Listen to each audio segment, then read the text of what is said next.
In the issue of the charges of the used tires by DBKK, again another very unfavorable policies recently imposed by DBKK.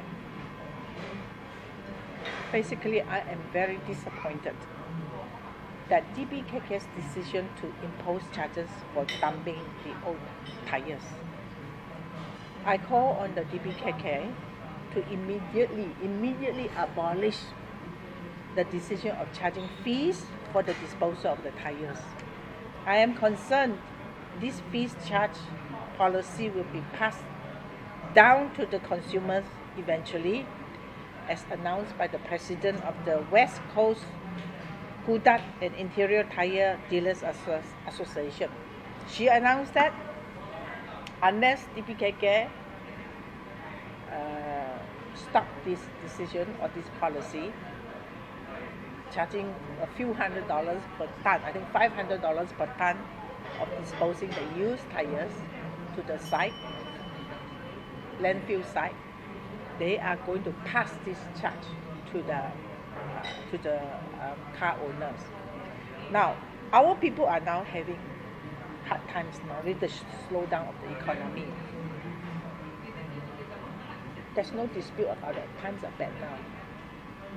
Even the governor of the Bank Negara came out in her interview, admitted that times are bad now.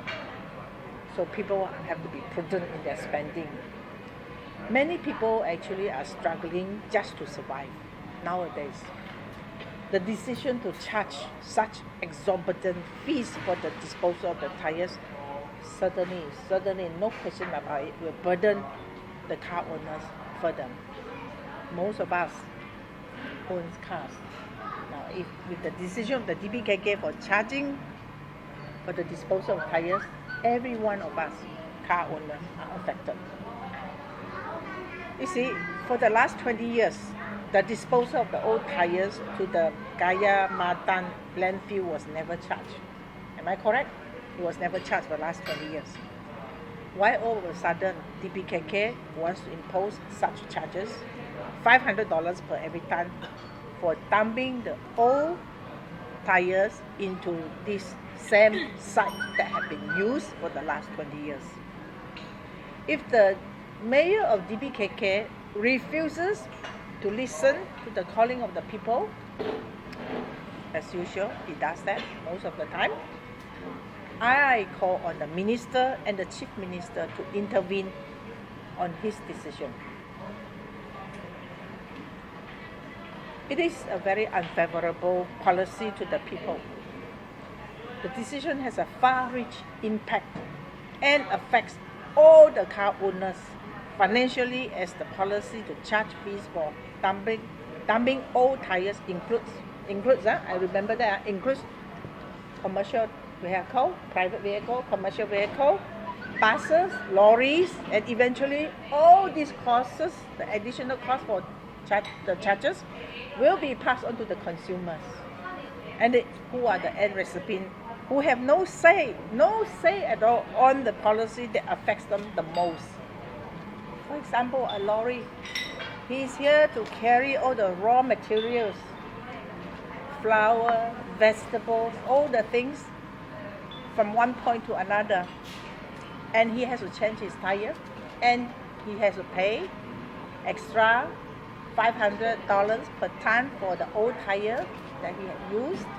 And who do you think will absorb? If the tire association is not absorbing the charges and pass on to the vehicle or multiple owner, will he be the one to absorb the charge? He will not. He will pass it on to the consumers. Flour, you make bread, the bread will cost more money. Vegetables, he pass on to the consumer who buys vegetables, build in the cost for the disposal of the tires. Who will be the end loser? We are the end loser, the consumers are the end loser. So this is a decision that cannot and must not proceed as far as the peoples are concerned. It has to stop. Ratepayers pay their rates to DBKK.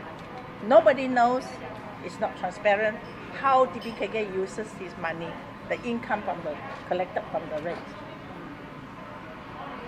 I hope that the next thing will not happen, that DBKK may come out with a policy where for each ton of rubbish that they collect and dispose, they are going to charge us. I hope so. This will not happen. So why should they charge for the disposal of the old tires, used tires?